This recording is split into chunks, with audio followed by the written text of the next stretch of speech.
Brace yourself, because you're about to dive into another free first-hour episode of the Higher Side Chats, and we just want to let you know that whether you're looking for a companion through your paranoid insomnia, entertaining yourself through one of life's mundane activities, or trying to ward off the internal screams of all those sad, smothered souls around the office, THC is here. And you should know that every episode of the Higher Side Chats has an entire second hour for Plus members. Sign up at thehighersidechatsplus.com and you'll get years of Plus show archives, lifetime forum access, a special invite to Greg Carlwood's monthly joint sessions, MP3s of THC music, bonus episodes, tour videos, and 10% off t-shirts, grinders, and whatever else ends up in the Higher Side store. It's $8 a month that you won't miss, so become a Plus member and treat yourself in these troubled times. Always action-packed and commercial-free, which means you'll unfortunately never hear my voice again.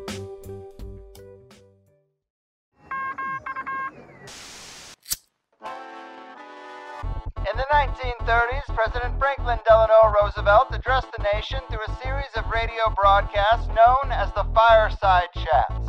His aim was to reassure the common man that our society would recover from its troubled times. Well, we're far from 1930, and I deal with a different kind of fire. For a new era of worldly frustration, we offer a fresh conversation.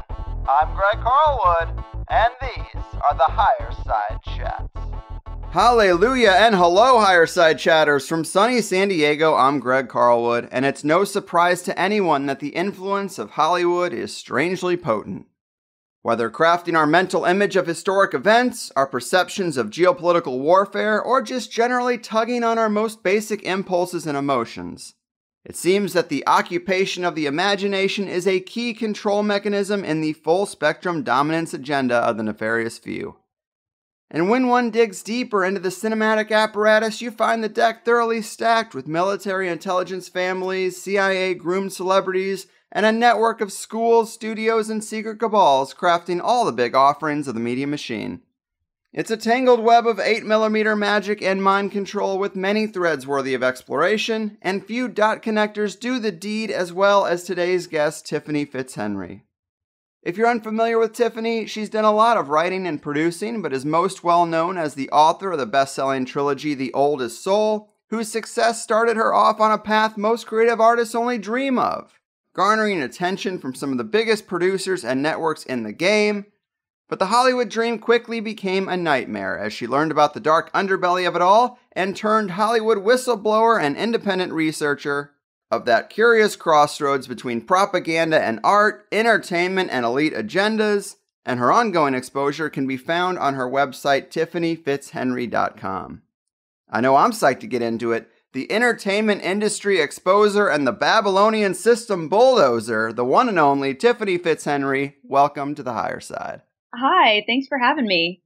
You got it. I think this is going to be a lot of fun. It's a really important show to do. It's easy to kind of get sucked into allowing all of our spare time to be taken up with entertainment.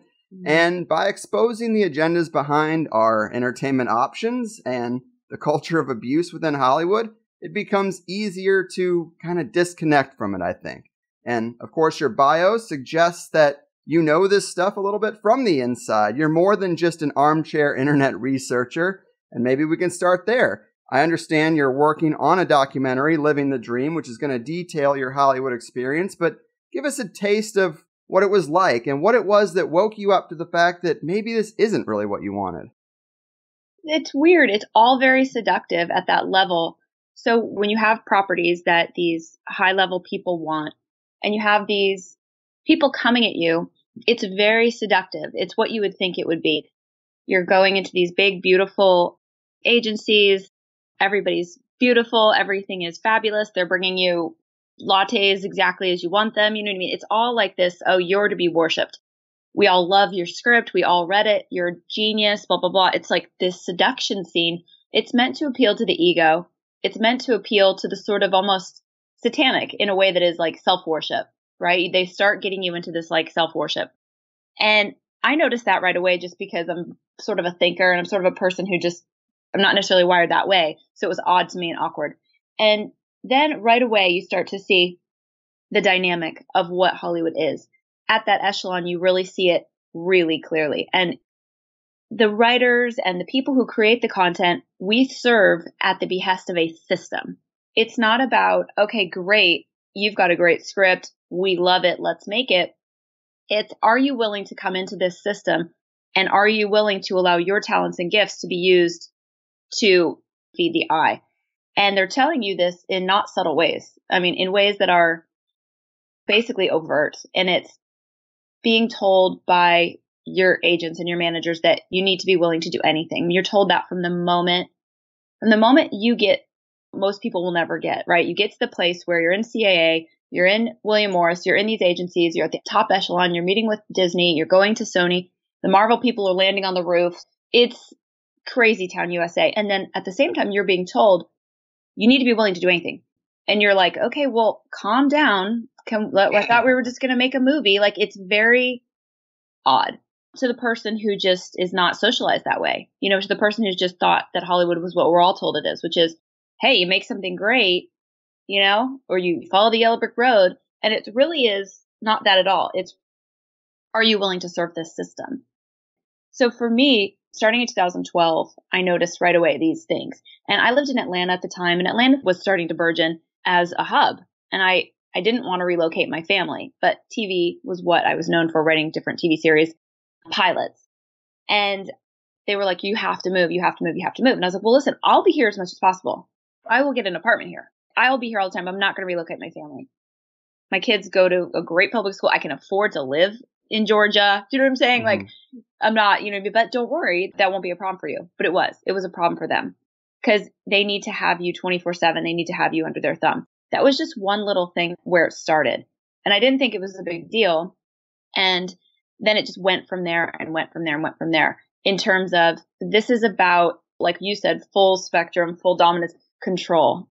They control the content creators because they control the content, because the content controls you. Mm-hmm. And the veil being pulled back on all of this was, it took from 2012 to about 2017 for me to fully see the picture of what this was.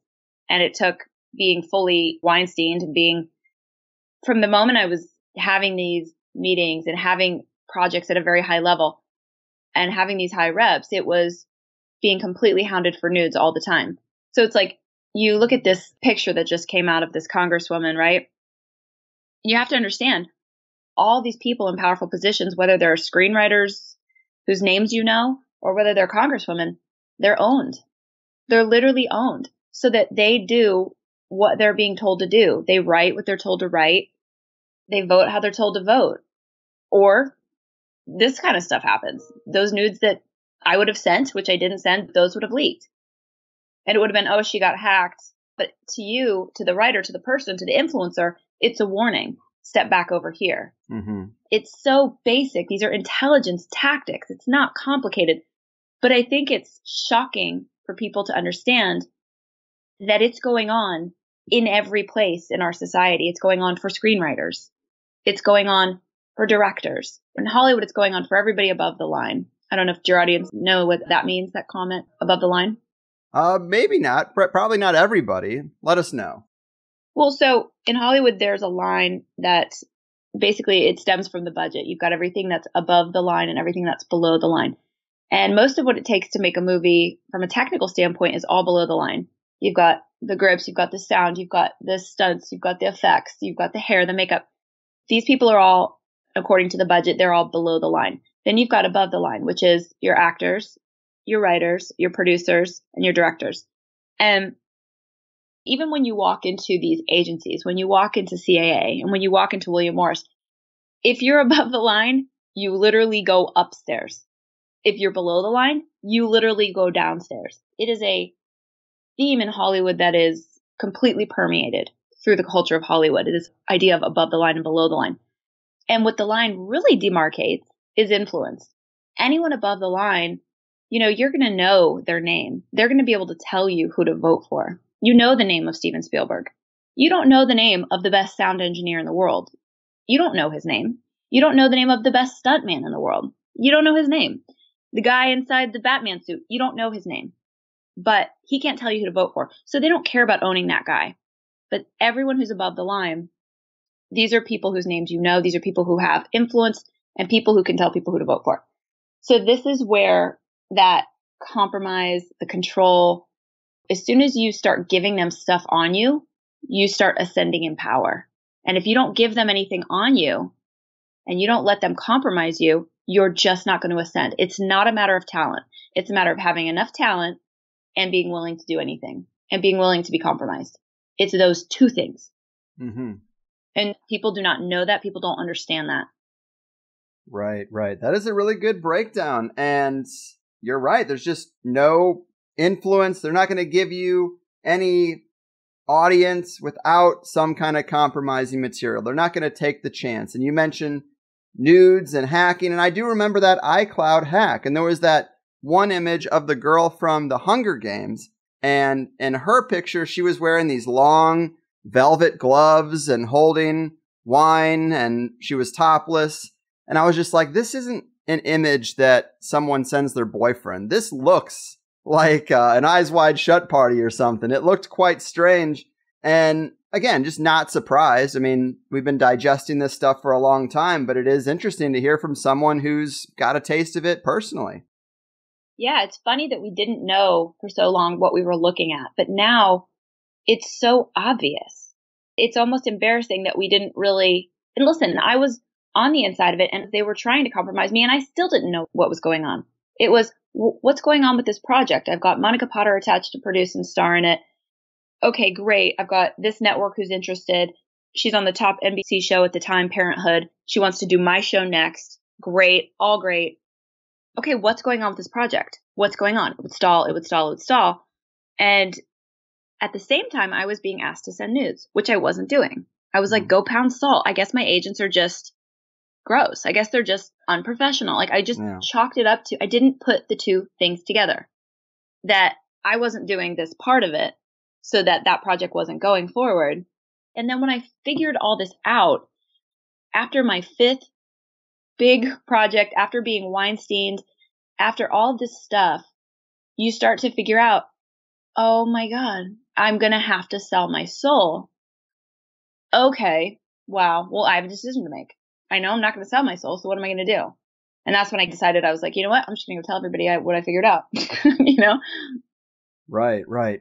And you wrote about your conversations with this model, Ana Lucia Alves. Mm-hmm. And I thought that was really telling. She mentions that at a certain level, you do meet a new group of people and you have to appease them or everything dries up, just like you're saying. She mentions bee bookings, which sounds like prostitution for the elite. Mm-hmm. And when she talks about handlers, just to quote her directly, she says, "Handlers are real. I can guarantee this because I had one. In fact, I had two of them. The second one of mine was a pedophile. Being a handler is very solid business. It is a multi-billion-dollar per year business. This is no joke. They use drugs and psychological manipulation. My handler spoke 5 languages. He immediately understood that I missed my father. Within 10 to 12 days, he was in my life completely. He took my money. He was deciding what I was doing and where I was going." And that is wild stuff. We hear these stories about handlers and, you know, who could be whose handler, and it's very provocative, but to get that confirmation, it's just another notch in the belt of kind of trying to expose this stuff. Her story is so important. It's another one of, so, you know, we have to have these people who've been on the inside who are brave enough to come out and say, look, this is someone who's been on the cover of Vogue. This is someone who's posed with Johnny Depp. She knows these celebrities. She's been at these tables. She's been in these rooms like I have. And at some point, we all have to figure out and be brave enough and figure out a way to tell the world, yes, this is how it works. And one of the things I found so compelling, I just love Ana so much. One of the things I found so compelling about her story was, and her and I have been talking for, I would say about 6 months or a year. She contacted me almost immediately after I spoke out and told me so many things. And we just bonded right away over having all these shared experiences. And it wasn't until somewhat recently that she told me about being propositioned by the politician, because I was asking her, what is Naomi Campbell? I don't understand.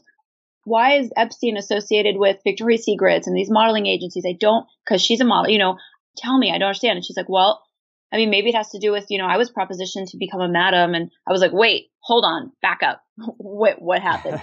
And she tells me this, and she's like, these things just go on. This is what goes on. But I'm like, this is so important for the record, for the masses, for the people who don't know. And we look around and we see Heidi Klum, and we see her on this show, and we see her being elevated, and we see Obama getting this $90 million, Netflix deal, this, that, and the other thing. But what we don't know what we're looking at. We don't know what they've done to get those things. Mm-hmm. And what she's telling me is that, there's a system by which you're elevated. It's like you think back to George Clooney. I did a deep dive on George Clooney, and one of the first things he was doing when he was on Roseanne, he was leaving pictures of his man parts around. It's like he knew, all right, I got to start banking things. You bank, powerful people have to have things on you, and as soon as they do, they'll start to elevate you. Nothing's real. Mm-hmm. Nothing's real. These aren't the smartest people in the room. They're not the most talented. They don't have the best things to say. It's that they can be controlled by the people who want to control your mind. That's it. That's it. Well said. And something else I wanted to get into was this guy from Nickelodeon, because this was really the catalyst that brought me to your work. I had a couple of conversations with previous guests and a couple of listeners about some of the system's sacrificial lambs lately, like Jeffrey Epstein or Harvey Weinstein. And several people had mentioned to me that if they had to guess, it's this Nickelodeon guy, Dan Schneider, who is probably going to be next. And of course, I go to do some reading about Dan, and I quickly find your piece. Dan Schneider is deleting thousands of creepy old tweets, which is something we've seen other people do too in a sort of damage control preemptive way. I think James Gunn would fit that bill. But can you tell the audience about Dan, and if they're not familiar with him, what's so creepy about the guy? Well, first you have Geraldine Laybourne, who founded Nickelodeon. Her and her husband Kit co-founded Oxygen Network with Oprah, is also on the Jeffrey Epstein flight manifest, in the Black Book, on the plane. So you've got proven, convicted, international child sex trafficker, level 3 sex offender, child molester, flying around with the woman who founded the network, Nickelodeon, which is all children's stuff. She is the one who hired Dan Schneider originally, all those years ago. And he's been making kids shows very successfully for 20 years. But there have been rumors for 20 years, very persistent rumors, and a lot of dicey things that have happened around those rumors, people disappearing, things that you could look back and say, well, there was an effort to cover up what was going on. And a lot of kids who worked with him have gone crazy, like Amanda Bynes. The rumors of his abuse of these children have been just persistent. And so one thing that we do know is, look at Ariana Grande, right? She can send a tweet of a smiley face, right? And it gets 1 million freaking retweets, right? Mm-hmm. So that level of influence, she does not own any bit of her own influence. That person is an absolute and complete puppet. She's a slave. She's an absolute and utter slave. And so when you want to when you're going to elevate somebody, it's like a business investment for these people. They need to know that they own them completely, right? So the way to break the mind of a child, the way to create a mind control slave is to fracture the mind of a child. And if you fracture the mind of a child through sexual abuse, in order to cope with that abuse that's going on, the child dissociates. They literally leave their body because children are not sexual beings. So they're being completely put outside themselves. This is not what should be happening to a child. So that's how you fracture the mind. And once you fracture the mind, you create multiple personalities. And that's why so many of these celebrities have multiple personalities, and they have alter egos, and they have all this stuff. And Nicki Minaj famously has 31 different personalities that she names, and it's not a joke. Mm-hmm. It's not a joke. We just think it's a joke, or we just think it's marketing, or we just think it's whatever. This is real. And so someone like Ariana Grande, who's been working with Dan Schneider since she was very young, goes through the ranks, and you can look at her and you can see, if you know enough about these types of programming that are used in order to control people, if you know enough about beta sex kitten programming, mm-hmm. This stuff has been studied for 50 years. In our country, quite openly, if you research and find the documents, all of the MK Ultra programming, the way in which, military intelligence, as you mentioned before, the way in which you create a mind control slave, that's what we're looking at. And so you have people like Dan Schneider, people wonder well, why are there so many pedophiles in Hollywood? How come Brian Peck continues to work? How come James Gunn continues to work? How come Bryan Singer continues to work? How come Dan Schneider, there's been rumors about him for 20 years. How come Harvey Weinstein's in Hollywood for 30 years? And it is an open secret that he's a rapist. How come Bill Cosby, there's 50 accusers? So what we have to reconcile with is that we're not looking at one sick individual. We're looking at a system. And so when you look at someone like Dan Schneider, he was there very much by design, to groom these children, to identify the ones that could be groomed, elevate them, put them through the paces, get them groomed by the right people. And by groomed, I mean tortured, sexualized, like Bella Thorne came out and said. I happen to know someone who was on set with Bella Thorne, and she was in that show with her, who hasn't come out and spoken out yet, but may at one point, who said, everybody knew there was this older, creepy guy, who was not her family member, who was with her constantly. He never left her side. She was anorexically thin, literally anorexic at this stage in her life. She was falling asleep on set all the time because she was being tortured all night and being molested and being groomed. It's a wonder that someone like her has the wherewithal that she does, and she's at where she's at, and she's, trying to build what she's trying to build on her own. And I know people are critical, like, she just directed a porn movie. Of course she did. Of course she did. She's a victim of child sex abuse. She doesn't know what she doesn't know. She's 20 years old.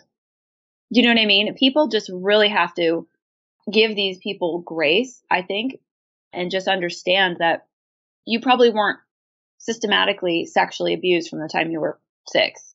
You don't know what that is all about. And I don't know. Right. And I think we all have to admit that. But someone like Dan Schneider is there by design. Bryan Singer, there by design. It's sick. It is. And some other things I learned about Dan from your post is just, he is probably the most prolific writer, creator, producer of Nickelodeon kids shows. He's got a lot of stuff under his belt, most of it past my time, but Zoe 101, Drake and Josh, iCarly, The Amanda Show, Kenan and Kel. I mean, this guy has been their number one showmaker for a long time. And you mentioned that in these tweets he's deleted, it seems like the internet sleuths who are trying to follow this have tracked over 13,000 tweets removed, anything that mentions children, toes, or feet, because apparently he has a strange foot thing. And that's interesting because the only 2 Nickelodeon logos I've ever really known is one is a foot, and then the other one is slime. And Nickelodeon's all about slime and kids, and you don't have to stretch too far to see how that could be considered a sexual thing in itself. Yeah. I never even thought about that. It's so strange, isn't it? When you really start to know all of this stuff, you look at everything differently. Waking up is awful, isn't it? It's the worst. We thought we had this one world, and we have this whole other world, actually. Right. Indeed. And to give people just one alleged tweet from 2010, because, I don't know. This is all just stuff I see on a computer screen, but apparently he tweeted, filming Victorious, editing iCarly, drinking Diet Dr. Pepper, looking at lotion bottle, contemplating moisturizing my hands.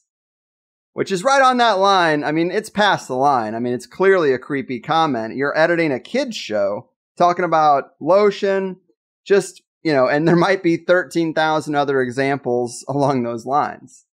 Yeah, and I think, too, there was always a lot of signaling. So the masses who have been asleep, that would be us, didn't know what we were looking at. And so it was just great for these people. So someone like him, we think he's powerful, right? No, he works for powerful people. These powerful people, they own all of these powerful people that we see. Barack Obama, Robert De Niro. We think that these are the powerful people. No. You know what I mean? So like people like Dan Schneider, people like James Gunn, all of them, really, they do and say things in order to signal to these more powerful people that they're on this side, that they're on the side that I wasn't willing to put myself on, right? Mm-hmm. I'm compromised, I'm compromisable, I'm playing your game. And these people, they have a penchant for pedophilia. And they know that the more that you glorify that horrifying demonic behavior, the more that you're putting yourself on their side. Right. So I think a lot of these tweets are signals. I know at least with, the tweets that came out about a year ago that were Ian Michael Black and Patton Oswalt and James Gunn, these tweets were inexplicable. You couldn't actually explain them as a joke or anything. I mean, they were just bizarre, talking about doing sex acts with children.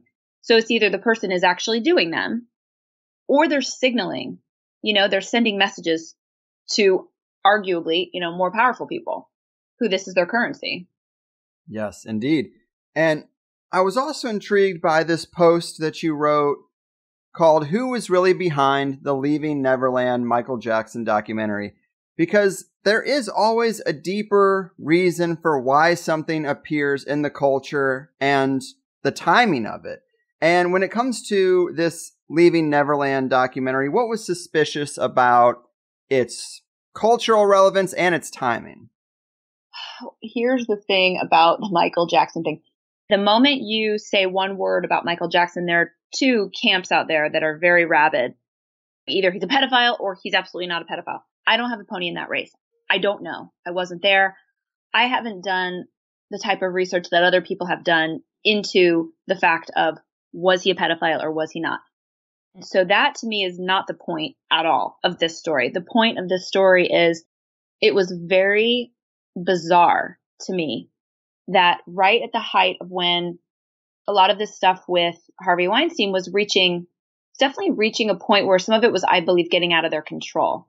I think that they definitely sacrificed him by design. That is pretty much unanimously believed when you've got people like Angelina Jolie, who is so clearly part of the system, speaking out against him and saying, it's like, okay, this is part of the show. All right. But what was so significant was we had just seen Oprah. Well, the John of God story had just broken pretty quickly, right around the time when this documentary just came out of nowhere. So someone was about to put a documentary about Harvey Weinstein into, I believe, Sundance.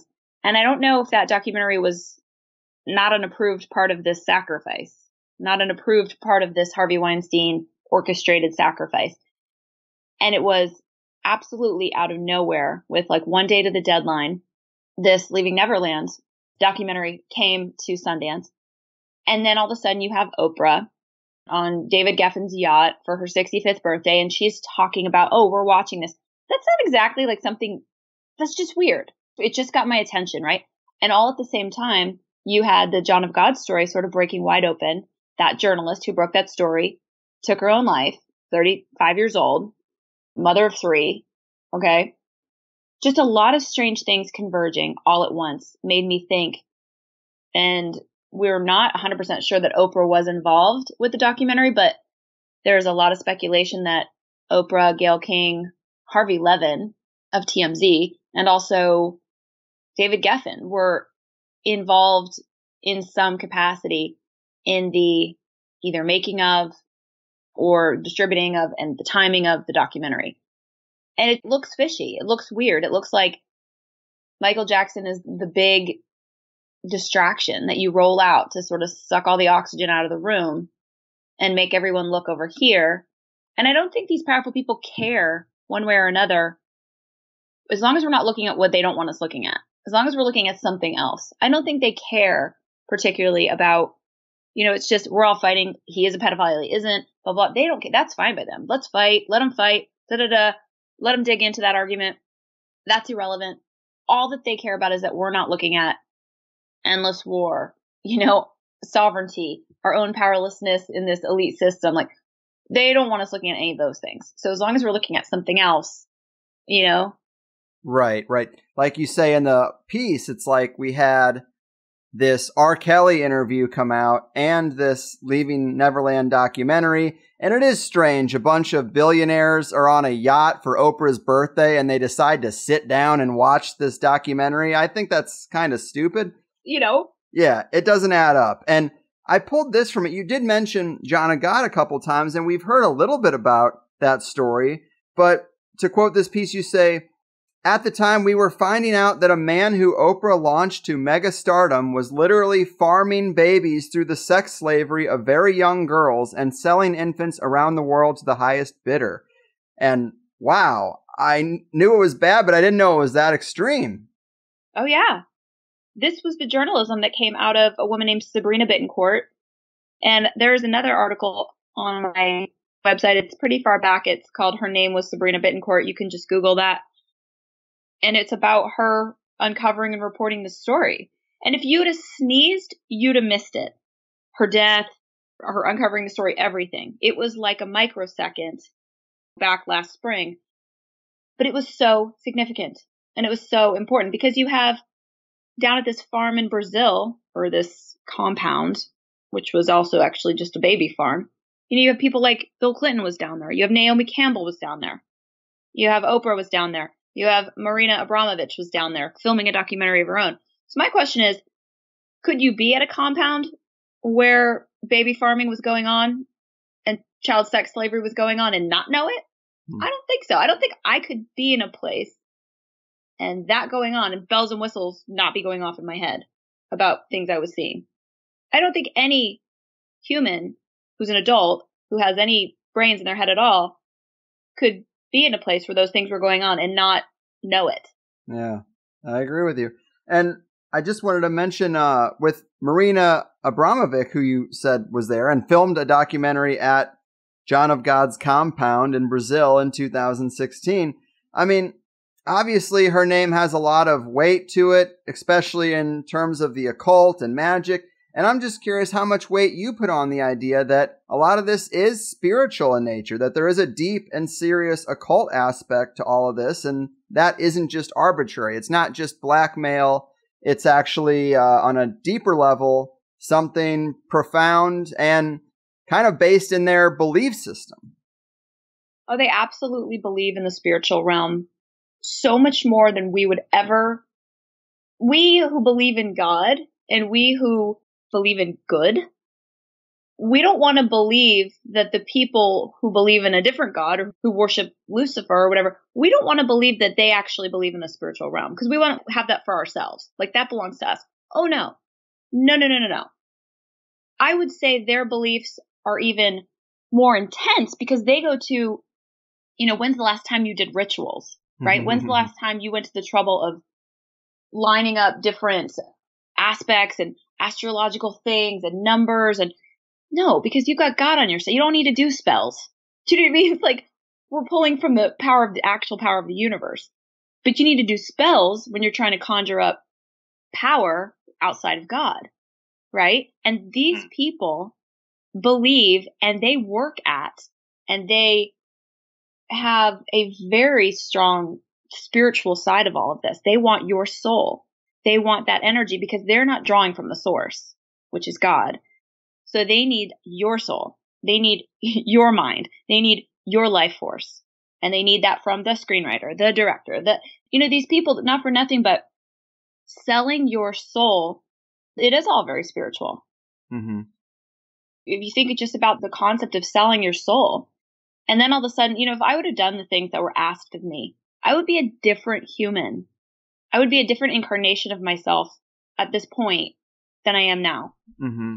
I would be hollowed out as a human being and plugged into this matrix and just basically like an IV instead of, the other direction, just siphoning off me. Absolutely. And another little case I wanted to ask you about is you covered this rapper Prodigy a while back. Apparently he went to jail on a weapons charge. He might have gone to jail because it was clear he was uncomfortable with some stuff that was going on. He died in jail over a strange choking incident. Like, it's kind of vague. And people say he was killed because of his admiration for this Dr. York spiritualist guy, and he was trying to raise some awareness around him. I don't know. He apparently wrote a letter in jail, which you reproduced. It was hard for me to get it all because it's a handwritten note and seems like it was written in a bit of a hurry. But what can you tell us about this Prodigy situation? Really, he just started to get woke. And he came along at a time when it was absolutely not safe at all to speak out. And I think, too, if you've got a platform that they've given you and you've been elevated in a way that they've elevated you, so say, you're Prodigy and you've been able to put out a couple of albums within this system and, you've had a level of success, you don't get woke. You know what I mean? Right. I think once people start to realize that, there's always these levels. You look at someone like Drake, and he's a far cry now from where he was 10 years ago. Just look at LeBron James 2 years ago. Now he's got a deal in Hollywood. He's got a production company. He's got all these things. Someone like Prodigy was being shown along the way. Okay, now do this. Okay, now do this. Oh, you want a sneaker deal? Okay. All right. What, you want a perfume line? Okay, hold on. You know what I mean? You want to be, a real player. And at some point, people either finally figure out, like I did not realize that there was a club I wasn't joining. I did not even realize that. And I think that people realize it at some point, or maybe there is something finally that they're not willing to do and they start to really understand what they've been doing. I think that's probably the case with him. And then he went down the rabbit hole because a lot of people do not know what they are a part of. I will say that with absolute certainty. It's like you look at someone like, a lot of people talk about Chrissy Teigen right now because she's, saying crazy things on Twitter. She's interacting with people who seem to start to know that this dark stuff's going on in Hollywood. And people like her, I can't really speak to her specifically because I don't know. If I were to guess, I would say that she's been groomed for a very long time and she's a part of things. But a lot of people don't know what they're a part of. Really, truly, what it actually is, that these people are actually sacrificing children, that these people are actually real vampires. A lot of people don't get shown that eyes wide shut world at all, ever, or right away, or for a very long time. And, it's like we lose these celebrities like Robin Williams and, all of this stuff. And it's like, you have to wonder, what did they figure out? What did they know? What were they living with? You know what I mean? Mm-hmm. And in the case of Prodigy, it sounds a little bit like the Nipsey Hussle situation, who was shot in broad daylight and killed. He was making a documentary about another doctor named Dr. Sebi, who claimed he successfully cured AIDS by prescribing a strict vegan diet and cut out alcohol, sugar, and iodized salt, and that would help the body regenerate and heal itself. And I just thought there was a real parallel here between two rappers who found alternative healers and spiritualists and were like, oh my God, this guy could disrupt the whole medical system. And that's, a topic we've covered around here a lot, is just how terrible big pharma really is and how it has suppressed many, many cures. And really our body has the power to do a lot of the things that petrochemicals try to do.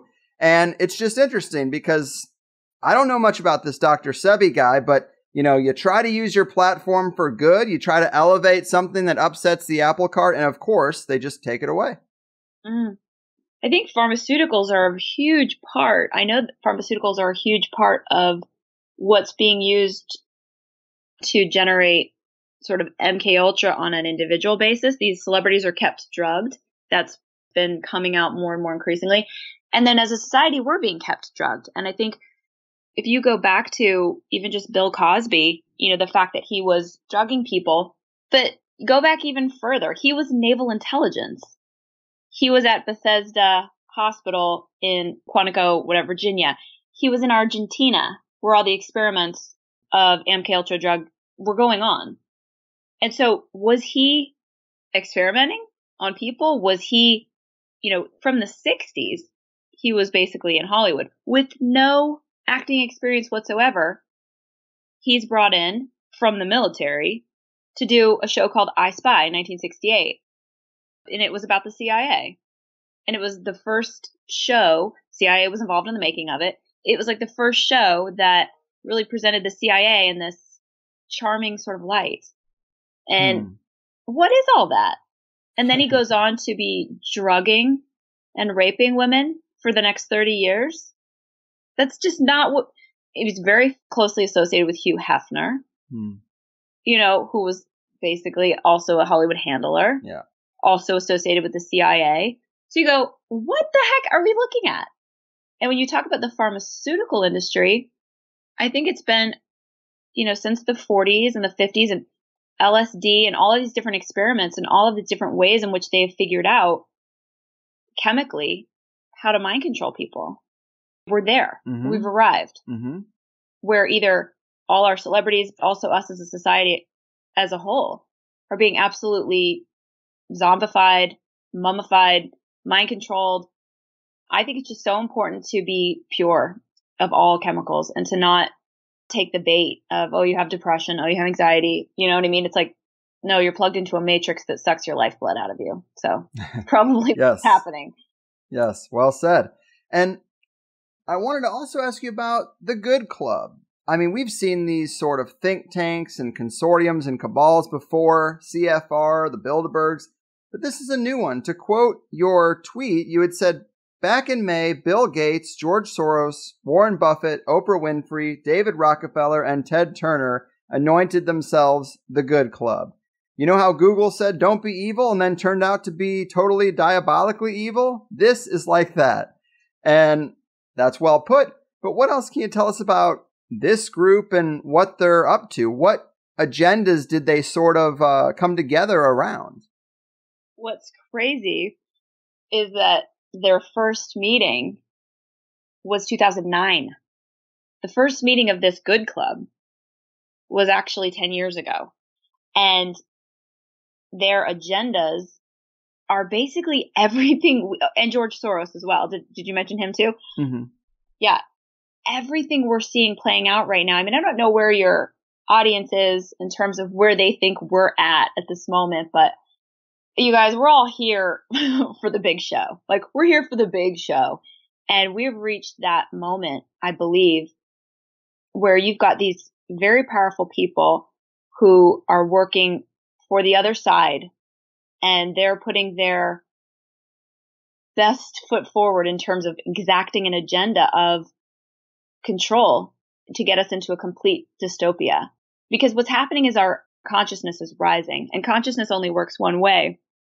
It doesn't go down. You know how you can't not know something you now know? Right. So basically, consciousness only rises. So from 5 billion years ago, when the first, amoeba was on the planet, to now, the consciousness of the planet has only been rising and rising and rising and rising. Conscious awareness, right?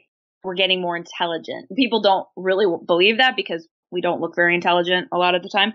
But in terms of our conscious awareness, it's rising. And so in order to control us, you have to keep us under an illusion, because we're not supposed to be controlled. We're sovereign. We're born sovereign, and we're all born equal.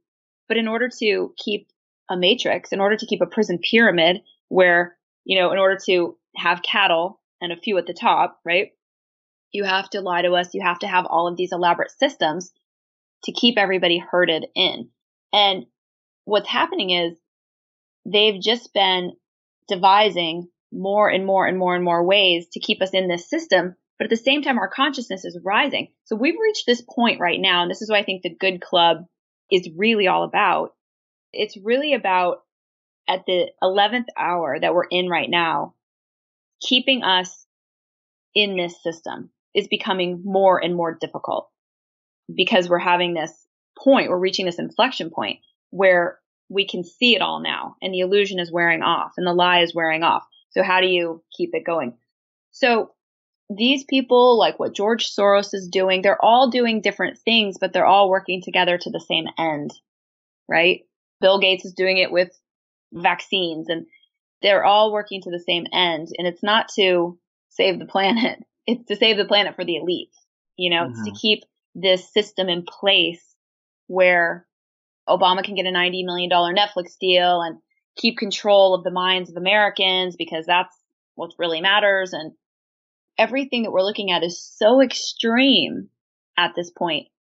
And it's so funny because what we're looking at is what it's always been all along. But now we're seeing it like eyes wide open, and we're seeing it in the most obvious kind of way is how it's being shown to us.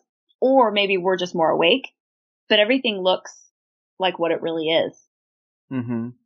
Yes, I get that. And you asked like where our audience is. And of course, everybody's an individual. I'm sure not everybody is on the exact same page when they're analyzing this stuff. But on your website, I like your optimism. You use a lot of terms like elite apocalypse, the house of cards is falling, the illusion is wearing off. And I'm a bit more cynical. Maybe a layer of this stuff is being wiped out. Maybe a few blackmail networks are exposed. But I've just been digesting this material too long. And this idea that things are about to change, this has been in the culture for a long time. And I worry that just because people know doesn't mean people do anything about it. I used to call it the educational circle jerk. We're sitting around talking about this stuff again and again. And it's like it's disconnected because that never seems to translate into things actually happening. I mean, once blackmail and compromising people is discovered as a tool, how do you ever get people to stop using it? I mean, I want to be optimistic too. How do I get there?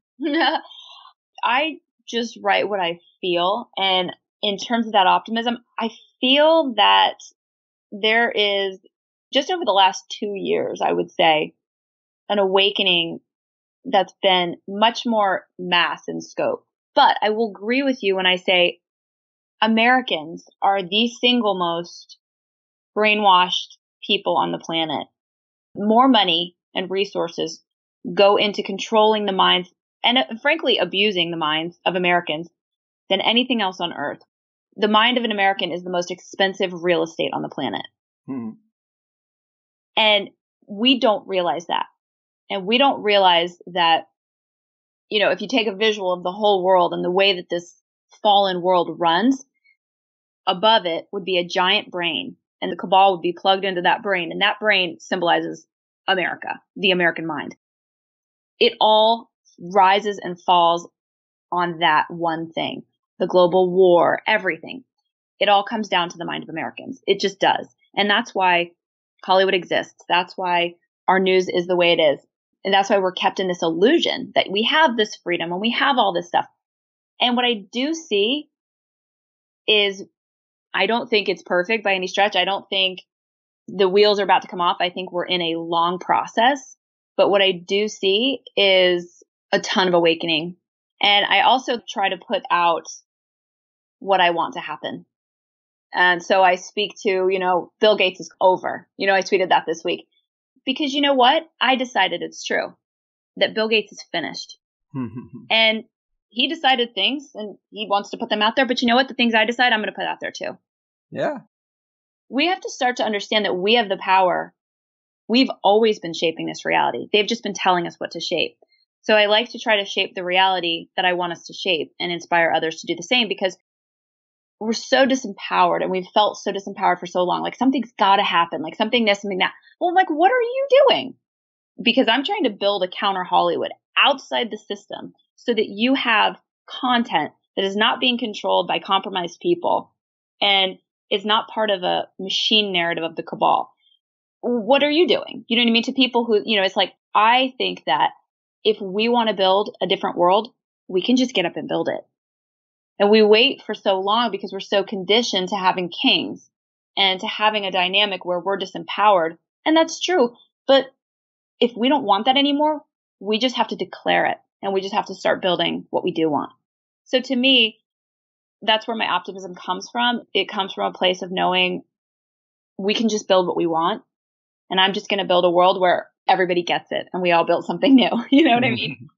Yeah. I mean, cheers to that. The power of manifestation is something we've talked about a lot. There's a lot of data and science that shows that it is a real phenomenon. So you might as well lean into that. You might as well just put that out there because they're putting out, like you say, the reality they want. The whole point of Disney, which is basically just the one movie studio at this point with every franchise in the book. Their whole origins was about magic and wishing upon a star and all that kind of stuff and the imagination. And what did they do over the course of their entire catalog is captured the imagination. They've steered it into fictions, just steered it into wherever they want it to go. And all that mental real estate is occupied by The Lion King and Pinocchio. And we really just are not utilizing it the way we should. Yeah, exactly. I believe this is how the universe works. You know, it's like take the Ellen thing, for example, right? So I wrote this takedown of Ellen. I didn't decide, okay, I'm going to go do this. And it was literally because Andy Lassner and Jake Tapper were like tag teaming me on Twitter for talking about Ellen's associations with the government. And I was like, okay, brother, game on. And so laid it all out, basically just annihilated them in a way that was crickets afterwards. And millions of people read this blog to the point where Andy Lassner, her executive producer, cannot tweet to this day every single comment in his tweet thread, right? Like people just going nuts saying, here's a State Department document that shows that Ellen is willing to use her platform to advance foreign policy of the U.S. government, literally just trolling him with declassified documents. Then when the George Bush thing came, right? Then she's at the game with George Bush. There was this massive reaction. And a lot of it was people knew exactly what they were looking at, in part because of that article, in part because of that research that I put together that nobody had seen before, all put together in one place. They knew that those two people were the same thing. They're just puppets of the cabal. They look different. They have different roles that they play, whatever. They're the exact same thing. To the point where they had me on RT, Global News Network, to talk about my research after the football game where they were seen together. So I said to my husband, I was like, babe, I feel like we really have the power to change the timeline. I feel like we all as humans, we have the power to change and shape the timeline. We do have a lot more power than we think. And we are changing the consciousness, and we have the power to do that and shaping what the future is going to look like. You know what I mean? Absolutely. Absolutely. And this has been really interesting. I learned a little bit. I mean, obviously there are details. We learn more all the time. Even if we have a pretty good handle on the big picture, there are little things that I definitely didn't know that I know now. And it's always good to remind people about this stuff. And as we're wrapping it up, what are some of your overall goals with the work you do outside of just exposing the nastiness of the big machine? You mentioned a counter Hollywood. I mean, that's an ambitious goal, but is this where your work is going? Yeah, this is any fruits that come from any of my work are going into being able to build outside the approved system in as much of a meaningful way as ever been done before. So yes, I'm trying to build a movie studio. I'm trying to build a streaming app, and I'm trying to produce a whole slate of projects, and I'm taking meetings with investors and people. I mean, there's so much that I'm doing outside of the content that I put out, because for me, step one is to educate the masses, but step two is to do what I do, but to do it for the people, not for the machine, to do it to feed humanity, not feed the eye. So step two is basically be able to produce not only my stuff, but other people's stuff in a really meaningful and high level way outside the system to present an alternative that is, these people are not being mind controlled. These people are not being mass controlled. The content is not filled with agendas. Like, this is just art for art's sake. This is God talking. This is what artists want to put out. It's kind of like how SoundCloud was when it first came out. You know what I mean? A new way to liberate storytelling. So for me, the goal is to be able to build something that can rival Sony, something that can rival Netflix, something that can rival these big companies, to really present people with a meaningful alternative that says, we're not trying to build, some strictly faith-based thing, but this is going to be content that's going to be not destructive to society, I'll say. It's a noble goal, and it's difficult to build that without those deep state dollars, but I do wish you well. I know you got a lot of projects in the works. One that seems to be, I guess, out is called Day 8. Maybe you could tell us what message and storytelling that is about and how it might be a good example of countering the Hollywood bullshit. So Day 8 is not out yet. Day 8, we made a short film proof of concept, and that short film proof of concept has gone on to win a bunch of awards as a short film. This has just been in the last few months. So I have a lot of people around me in Atlanta where I live who are people who are like-minded to me, who want to build meaningfully outside this system. Really talented people, the best people in the world. Particularly, especially too, it was the best below the line people in the world who are, working with me one day and then going and working on the Marvel set the next day. So these are the people that want to build something new, and they still have to feed their families. But what they really want to do is do stuff outside the system. So Day 8 came about because a friend of mine who's an actor and I wrote this script, and we just finished writing the feature script this summer, and we're looking to raise about $10 million to make it into a feature. But we have the short film proof of concept. And so that is what people are looking at when they see that. And it's about marriage. It's there's not one bad word in it, right? It's a movie that the whole family can watch. It's about a couple who they come home from their honeymoon, and the whole thing takes place on, the 8th day that they're married, the day they come home from their honeymoon, and, sort of like everything that can go wrong does. It's kind of like The Hangover in a way where things get crazy, but it's comedy, and it's very life affirming about marriage. And part of our motivation is millennials have such a sort of despondent view about marriage because we don't have any good examples in culture. And I happen to have a really wonderful marriage, and my friend, Yusuf, who I co-wrote this with, he's been married 10 years and loves his wife and loves his kids. And we just want to put that out there. Our experiences go into the writing a lot. And so it's about that. It's life affirming. It's funny. It's kind of movies that Hollywood's not making. Right on. Very cool. And I guess what else should we tell people about supporting your work? Checking out more of it, following along, the website, social media, all that good stuff. Yeah, the website is sort of like the catch-all place where you can find everything that I'm doing. There you can link to, I have merchandise, which everything I'm doing, I have a Patreon and I have merchandise. And these things are to help me build. Like you said, without these deep state dollars, I don't know how you take on Netflix, right? So there's so much to be built. And so if people really are energized by and want to help what I'm doing, the very best way to help is to support on Patreon or to support me through my merchandise.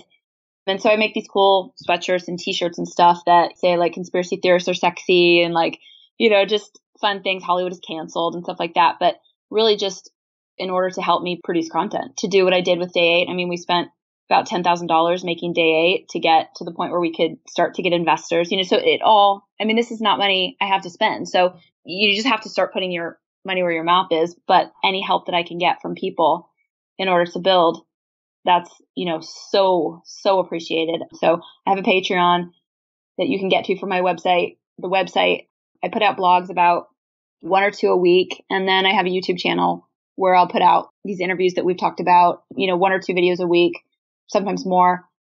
And I believe that's about it. Twitter is kind of like where I put everything, just out on Twitter. Right on. Yeah. And as you mentioned, the cost of producing some of these features, even just a small short, it's always shocking to me that you get into the millions of dollars so quickly. I mean, it's probably no accident. That is a barrier of entry all its own that helps keep things in line. Yep. But this has been awesome. It's been a real pleasure. Keep being that light in the darkness. Best of luck out there and take care. Thank you. Thanks so much. It was great talking to you. Back with a Diamond Dallas Page style bang, people. And I'm glad the timing worked out as it did, because we definitely want to keep revisiting the dark underbelly of Hollywood as long as it still has legs out there. And of course, even when it doesn't. But surprisingly, a lot of people are still talking about it. And I don't want to get overly hopeful because I'm so often disappointed when I start thinking that way. But Tiffany does seem pretty convinced that change is afoot. And I don't want to be critical of hope because there is so little of it out there anymore. But in my experience, there's a process to this sort of material where you dig into it and the blinders start to come off for you personally at a really breakneck pace. And then you get all this energy welling up. And then you think, well, if I'm waking up, then everyone must be waking up. And because I'm outraged, everyone must be outraged. And clearly the people are going to demand justice and then we'll win. And I absolutely went through that process myself. In terms of specific events, it was clearly 9/11. But then I learned how long these sorts of things have been going on and how rare justice really is and how little importance my awakening is in the grand scheme of things. I also overestimated how open other people would be to this information. A lot of them just shut down. And as long as people are doing that, I don't know that we'll reach the critical mass that we need to reach. I would love to be wrong. I'm open to being wrong. But if I had to bet the farm, I think the odds are against any sort of real upheaval. But look, Tiffany also makes a great point about manifestation and speaking to the reality that you want to step into. So maybe I'm working against myself if I want to see change, but I just don't believe it will come to fruition. I guess you gotta believe to achieve, because from the elite perspective, what is the difference between ignorance and apathy? Is there one? I'm not so sure. So I guess it comes back to a question that we've pondered before. What is the goal here? Maybe it is to rally enough troops to topple the Capstone cabal. Maybe that's what it is. Or maybe the point is to just understand the raw and dirty truth about how the world really works so that you can adjust your own course and navigate the vast conspiracy with a better map and compass. One that isn't coated in the slimy residue of the persistent illusion. I would love to see both, but don't think that the only value is on the big, epic, macro game. There is value in your personal micro changes that will result from getting your nose rubbed in the dirty, smelly, uncomfortable truth of it all, too. So like all knowledge, I guess, use it or lose it. And think creatively about how to do that. But we recorded this episode right before I left town for a family wedding, and I pushed it to the front of the schedule because it is so timely and relevant. And I'm very thankful Tiffany was willing to do THC, and I hope we all got some value out of it. This show also struck a chord with me when Tiffany was talking about working with the Hollywood machine.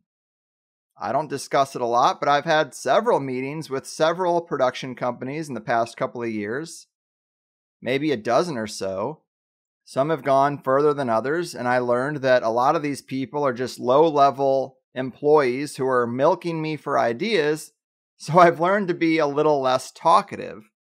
The furthest any of this stuff has gone would be a culture. You might have even seen the pilot reel for the A Culture show that is up on my YouTube channel. But as an entertainment junkie and someone who runs a semi-popular podcast, it's sort of fun to start taking these sorts of calls and meetings. It's a little exciting. But I've always been very careful, and I've dropped some of these projects because the contracts I've been asked to sign are way too aggressive. Some have even mentioned that they want a cut of Plus memberships because obviously they're going to blow it up if they put me on TV and all that. Others have said that I need to ask permission before doing any guest spots or even have my guests run by their team. Obviously that kind of stuff isn't going to work, but my attitude in engaging with these conversations has been that as long as THC is protected and it doesn't interfere with me doing the podcast, sure, I'll try TV, I guess. I look at it as free advertising, as long as I can wear maybe a higher side shirt and get people back to the podcast, right? But the phrase Tiffany used was, you have properties that they want. And I have seen how quickly these negotiations can turn to be more about weaseling into what I've already built rather than trying to build something new together because they see some talent or whatever. And I think I'm done at this point. Because you're spending a lot of hours and energy. You got to have lawyers look at these contracts. That's expensive. And I don't really want to do it anymore. I got to film a little trailer for a show and it was fun.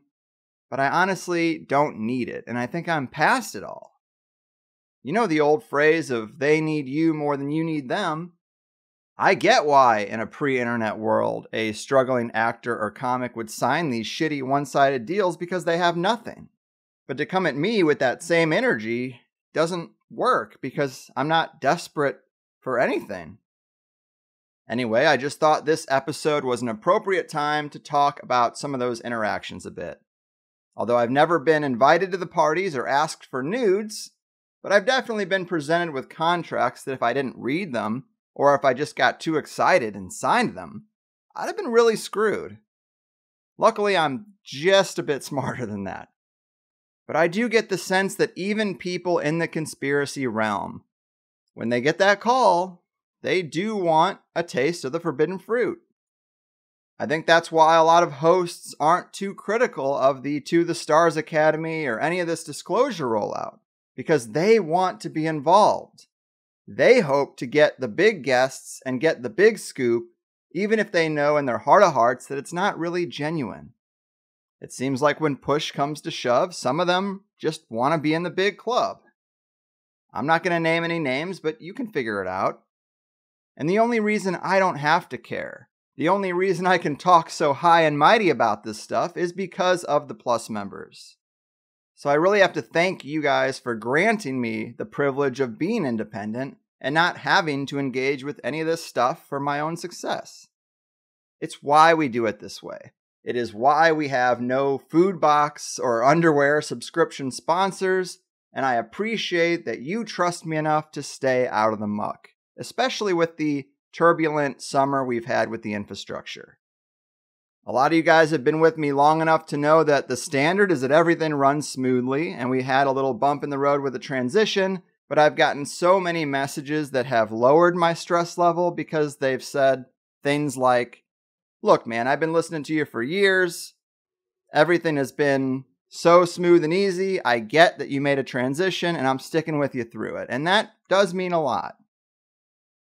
And to get the business side of this out of the way, in the Extended Plus show, like all the episodes here, we have an extra hour of content for you. Today, with Tiffany, we talked about the important role of late night hosts and comics like Ellen. I talk a lot about the positive aspects of comedy and how it does unlock some truths.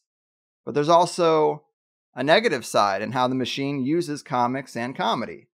We talked about Tiffany's conversations with Roseanne, the content of the Obama Netflix deal, new files and information on the Epstein network, more about George Clooney's background and childhood, and China's influence on our entertainment industry, which has been in the news quite a bit lately.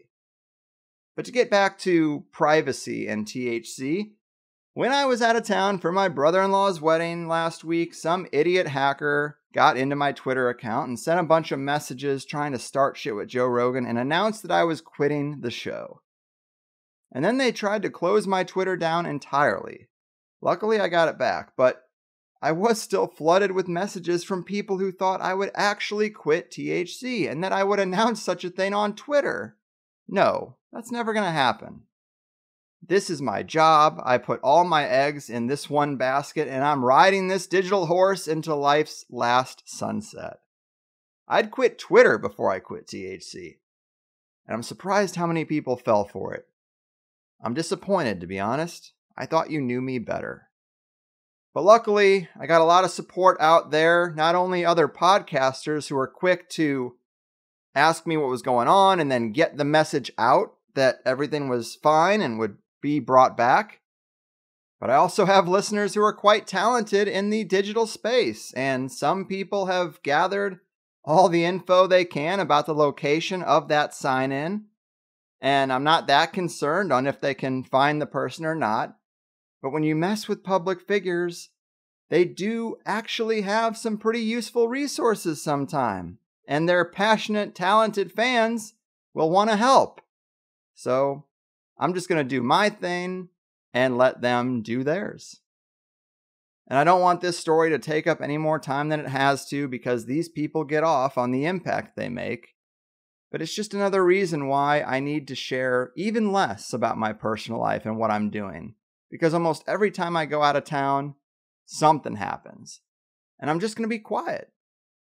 It doesn't add value to the show to tell you that I'm going to a wedding in Florida, so I'll just keep all that to myself from now on. And I'm sure you can understand why. But that said, great show, lots of useful info, great guest who's passionate about her subject matter, and has even released a ton of great stuff just since we've recorded. I'm also happy to see the Epstein didn't kill himself meme getting as popular as it is. It's like the new Rickroll. You think you're reading a recipe for pumpkin pie and bam, there it is. I'm actually proud of the internet on this one, so keep it up, guys. And with that, I'm getting out of here. I've done my part. Your move, Pedowood perpetrators, sellers of false streams, and blood-sucking leeches of the entertainment world. Your fucking move. You know the plan has always been to hack your brain. MK Ultra's trying to drive you insane. They'll explode your heart if they think that's what it takes. You think I'm answering the phone? Well, I ain't. You gotta keep the curtains drawn, cause you don't want anyone thinking you're at home. Well, you're not. You should tape the mail slot. And baby, if I seem withdrawn, let me say it's cause I just don't wanna go and get whacked. Maybe you should know that the trauma affects you like it does everyone. It's just the game plan, it's what the world's become. They want a pat down and a swap. Don't you see what's going on? Well, now you know. You're better keeping on your own, cause you can see the masters lie too much. Oh baby, you can only trust yourself. And if you think the system's out of touch, it is, and you can only trust yourself. I hope you know the elite aren't your friends. They'll suck out everything from you in the end. And if for some reason you think I might be wrong, I wonder where you got that opinion from.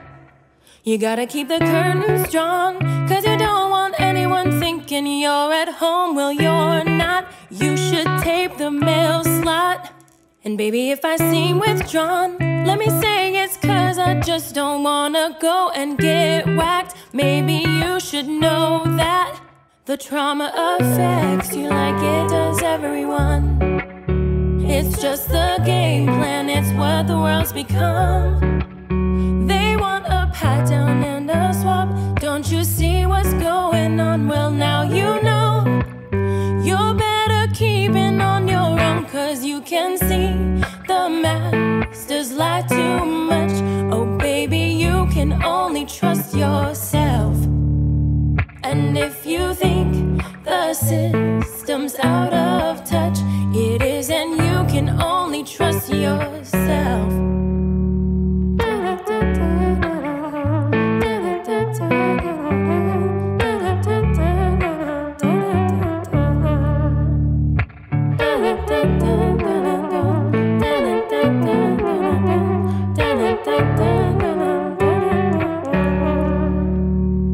You might think that these problems are small, or maybe they aren't registering at all.